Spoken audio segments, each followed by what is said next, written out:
तपोवन वृक्ष तोडीवरून अण्णांनी सरकारला सुनावले।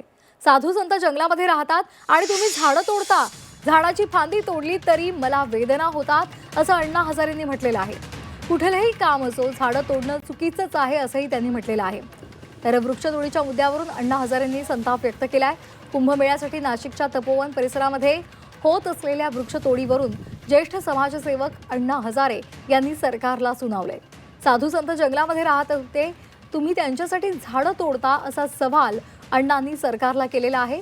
सोबतच झाडं काय, त्यांची एक फांदी तोडली तरी आपल्याला वेदना होतात असंही त्यांनी या मुद्द्यावर तीव्र नाराजी व्यक्त करताना म्हटलंय। अरे साधू संत झाडावर राहतात काय? साधू संत जंगलात राहतात।